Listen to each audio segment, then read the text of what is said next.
The nice people. They certainly are nice people, I assented to my wife's observation, using the colloquial phrase with a consciousness that it was anything but nice English. And I'll bet that their 3 children are better brought up than most of— 2 children, corrected my wife. 3, he told me. My dear, she said there were 2. He said 3. You've simply forgotten. I'm sure she told me they had only 2, a boy and a girl. Well, I didn't enter into particulars. No, dear, and you couldn't have understood him. 2 children. All right, I said, but I did not think it was all right. As a nearsighted man learns by enforced observation to recognize persons at a distance when the face is not visible to the normal eye, so the man with a bad memory learns, almost unconsciously, to listen carefully and report accurately. My memory is bad, but I had not had time to forget that Mr. Brewster Breed had told me that afternoon that he had 3 children, at present left in the care of his mother-in-law, while he and Mrs. Breed took their summer vacation. 2 children, repeated my wife, and they are staying with his Aunt Jenny. He told me with his mother-in-law, I put in. My wife looked at me with a serious expression. Men may not remember much of what they are told about children, but any man knows the difference between an aunt and a mother-in-law. But don't you think they're nice people? Asked my wife. Oh, certainly, I replied. Only they seem to be a little mixed up about their children. That isn't a nice thing to say, returned my wife. I could not deny it.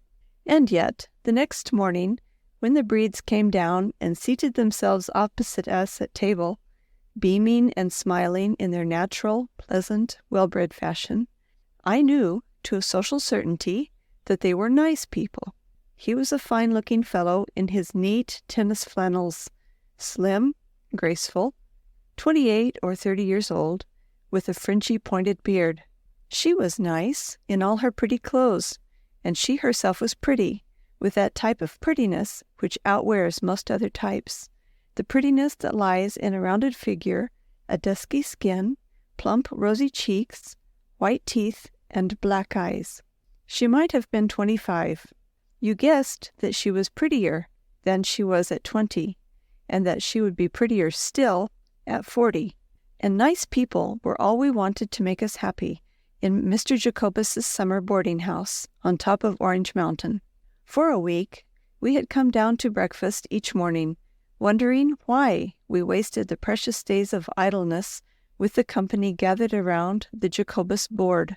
What joy of human companionship was to be had out of Mrs. Tabb and Miss Hugenkamp, the 2 middle-aged gossips from Scranton, Pennsylvania, out of Mr. and Mrs. Biggle, an indurated bookkeeper, and his prim and censorious wife, out of old Major Halkett, a retired businessman, who, having once sold a few shares on commission, wrote for circulars of every stock company that was started, and tried to induce everyone to invest who would listen to him. We looked around at those dull faces, the truthful indices of mean and barren minds, and decided that we would leave that morning. Then we ate Mrs. Jacobus's biscuit, light as Aurora's cloudlets, drank her honest coffee, inhaled the perfume of the late azaleas with which she decked her table, and decided to postpone our departure one more day. And then we wandered out to take our morning glance at what we called our view. And it seemed to us as if Tabb and Hugenkamp and Halkett and the Biggleses could not drive us away in a year. I was not surprised when, after breakfast, my wife invited the Breeds to walk with us to our view. The Hugenkamp, Biggle, Tabb, Halkett contingent never stirred off Jacobus's veranda, but we both felt that the Breeds would not profane that sacred scene. We strolled slowly across the fields, passed through the little belt of woods, and as I heard Mrs. Breed's little cry of startled rapture, I motioned to Breed to look up. "By Jove," he cried, "heavenly!" We looked off from the brow of the mountain over 15 miles of billowing green to where, far across a far stretch of pale blue, lay a dim purple line that we knew was Staten Island. Towns and villages lay before us and under us. There were ridges and hills, uplands and lowlands, woods and plains, all massed and mingled in that great silent sea of sunlit green. For silent it was to us, standing in the silence of a high place. Silent with a Sunday stillness that made us listen, without taking thought, for the sound of bells coming up from the spires that rose above the treetops that lay as far beneath us as the light clouds were above us, that dropped great shadows upon our heads and faint specks of shade upon the broad sweep of land at the mountain's foot. "And so that is your view?" asked Mrs. Breed after a moment. "You are very generous to make it ours too." Then we lay down on the grass, and Breed began to talk in a gentle voice, as if he felt the influence of the place. He had paddled a canoe in his earlier days, he said, and he knew every river and creek in that vast stretch of landscape. He found his landmarks and pointed out to us where the Passaic and the Hackensack flowed, invisible to us, hidden behind great ridges that in our sight were but combings of the green waves upon which we looked down. And yet, on the further side of those broad ridges and rises were scores of villages, a little world of country life, lying unseen under our eyes. "A good deal like looking at humanity," he said. "There is such a thing as getting so far above our fellow men that we see only one side of them." Ah, how much better was this sort of talk than the chatter and gossip of the Tab and the Hugenkamp, than the Major's dissertations upon his everlasting circulars. My wife and I exchanged glances. "Now, when I went up the Matterhorn," Mr. Breed began. "Why, dear," interrupted his wife, "I didn't know you ever went up the Matterhorn." It was 5 years ago," said Mr. Breed hurriedly. I didn't tell you. When I was on the other side, you know, it was rather dangerous. Well, as I was saying, it didn't look at all like this." A cloud floated overhead, throwing its great shadow over the field where we lay. The shadow passed over the mountain's brow and reappeared far below, a rapidly decreasing blot, flying eastward over the golden green. My wife and I exchanged glances once more. Somehow the shadow lingered over us all. As we went home, the Breeds went side by side along the narrow path, and my wife and I walked together. "Should you think," she asked me, "that a man would climb the Matterhorn the very first year he was married?" "I don't know, my dear," I answered evasively. "This isn't the first year I have been married, not by a good many, and I wouldn't climb it for a farm." "You know what I mean," she said. I did. When we reached the boarding house, Mr. Jacobus took me aside. "You know," he began his discourse, "my wife, she used it to live in New York." I didn't know, but I said, "Yes?" "She says the numbers of the streets runs crisscross like. 34's on one side of the street and 35 on the other. How's that?" "That is the invariable rule, I believe." "Then, I say, these here new folk that you and your wife seem so mighty taken up with, do you know anything about 'em?" "I know nothing about the character of your boarders, Mr. Jacobus," I replied, conscious of some irritability. "If I choose to associate with any of them—" Just so, broke in Jacobus. "I ain't nothing to say against your sociability, but do you know them?" "Why, certainly not," I replied. "Well, that was all I was asking you. You see, when he come here to take the rooms, you wasn't here then, he told my wife that he lived at number 34 in his street, and yesterday she told her that they lived at number 35. He said he lived in an apartment house. Now, there can't be no apartment house on two sides of the same street, can they?" "What street was it?" I inquired wearily. 121st Street. "Maybe," I replied, still more wearily.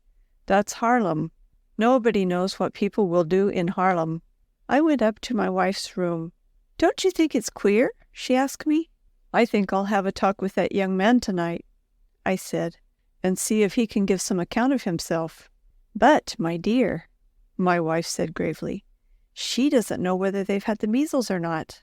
"Why, great Scott!" I exclaimed. "They must have had them when they were children." Please don't be stupid, said my wife. I meant their children. After dinner that night, or rather, after supper, for we had dinner in the middle of the day at Jacobus's, I walked down the long veranda to ask Breed, who was placidly smoking at the other end, to accompany me on a twilight stroll. Halfway down I met Major Halkett. "That friend of yours," he said, indicating the unconscious figure at the further end of the house, "seems to be a queer sort of a dick. He told me that he was out of business and just looking round for a chance to invest his capital, and I've been telling him what an everlasting big show he had to take stock in the Capitoline Trust Company. Starts next month. 4 million capital. I told you all about it. Oh, well, he says, let's wait and think about it. Wait, says I. The Capitoline Trust Company won't wait for you, my boy. This is letting you in on the ground floor, says I, and it's now or never. Oh, let it wait, says he. I don't know what's into the man. I don't know how well he knows his own business, Major, I said, as I started again for Breed's end of the veranda, but I was troubled none the less. The Major could not have influenced the sale of 1 share of stock in the Capitoline Company, but that stock was a great investment, a rare chance for a purchaser with a few $1,000s. Perhaps it was no more remarkable that Breed should not invest than that I should not, and yet it seemed to add one circumstance more to the other suspicious circumstances. When I went upstairs that evening, I found my wife putting her hair to bed. I don't know how I can better describe an operation familiar to every married man. I waited until the last tress was coiled up, and then I spoke. "I've talked with Breed," I said, "and I didn't have to catechize him. He seemed to feel that some sort of explanation was looked for, and he was very outspoken. You were right about the children. That is, I must have misunderstood him. There are only 2. But the Matterhorn episode was simple enough. He didn't realize how dangerous it was until he had got so far into it that he couldn't back out, and he didn't tell her because he'd left her here, you see, and under the circumstances—" "Left her here!" cried my wife. "I've been sitting with her the whole afternoon, sewing, and she told me that he left her at Geneva and came back and took her to Basel, and the baby was born there. Now I'm sure, dear, because I asked her." "Perhaps I was mistaken when I thought he said she was on this side of the water," I suggested, with bitter, biting irony.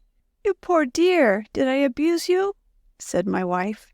"But do you know, Mrs. Tabb said that she didn't know how many lumps of sugar he took in his coffee. Now that seems queer, doesn't it?" It did. It was a small thing, but it looked queer. Very queer. The next morning, it was clear that war was declared against the Breeds. They came down to breakfast somewhat late, and as soon as they arrived, the Biggleses swooped up the last fragments that remained on their plates, and made a stately march out of the dining room. Then Miss Hugenkamp arose and departed, leaving a whole fish-ball on her plate. Even as Atalanta might have dropped an apple behind her to tempt her pursuer to check his speed, so Miss Hugenkamp left that fish-ball behind her, and between her maiden self and contamination. We had finished our breakfast, my wife and I, before the Breeds appeared. We talked it over and agreed that we were glad that we had not been obliged to take sides upon such insufficient testimony. After breakfast, it was the custom of the male half of the Jacobus household to go around the corner of the building and smoke their pipes and cigars where they would not annoy the ladies. We sat under a trellis covered with a grapevine that had borne no grapes in the memory of man. This vine, however, bore leaves, and these, on that pleasant summer morning, shielded from us 2 persons who were in earnest conversation in the straggling, half-dead flower garden at the side of the house. "I don't want," we heard Mr. Jacobus say, "to enter in no man's privacy, but I do want to know who it may be like that I have in my house. Now what I ask of you, and I don't want you to take it as in no ways personal, is, have you your marriage license with you?" "No," we heard the voice of Mr. Breed reply. "Have you yours?" I think it was a chance shot, but it told all the same. The Major, he was a widower, and Mr. Beagle and I looked at each other, and Mr. Jacobus on the other side of the grape trellis looked at I don't know what, and was as silent as we were. Where is your marriage license, married reader? Do you know? 4 men, not including Mr. Breed, stood or sat on one side or the other of that grape trellis, and not one of them knew where his marriage license was. Each of us had had one. The Major had had 3, but where were they? Where is yours? Tucked in your best man's pocket? Deposited in his desk? Or washed to a pulp in his white waistcoat? If white waistcoats be the fashion of the hour, washed out of existence, can you tell where it is? Can you? Unless you are one of those people who frame that interesting document and hang it upon their drawing-room walls. Mr. Breed's voice arose after an awful stillness of what seemed like 5 minutes, and was probably 30 seconds. "Mr. Jacobus, will you make out your bill at once and let me pay it? I shall leave by the 6 o'clock train, and will you also send the wagon for my trunks?" "I ain't said I wanted to have you leave," began Mr. Jacobus, but Breed cut him short. "Bring me your bill." "But," remonstrated Jacobus, "if you ain't—" "Bring me your bill," said Mr. Breed.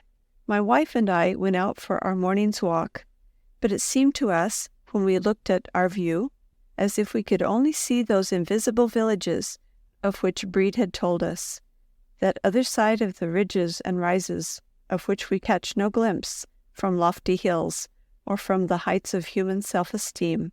We meant to stay out until the Breeds had taken their departure, but we returned just in time to see Pete, the Jacobus darky, the blacker of boots, the brasher of coats, the general handyman of the house, loading the Breed trunks on the Jacobus wagon, and as we stepped upon the veranda, down came Mrs. Breed, leaning on Mr. Breed's arm, as though she were ill, and it was clear that she had been crying. There were heavy rings about her pretty black eyes. My wife took a step toward her. "Look at that dress, dear," she whispered. "She never thought anything like this was going to happen when she put that on." It was a pretty, delicate, dainty dress, a graceful, narrow-striped affair. Her hat was trimmed with a narrow striped silk of the same colors, maroon and white, and in her hand she held a parasol that matched her dress. "She's had a new dress on twice a day," said my wife, "but that's the prettiest yet. Oh, somehow I'm awfully sorry they're going." But going they were. They moved toward the steps.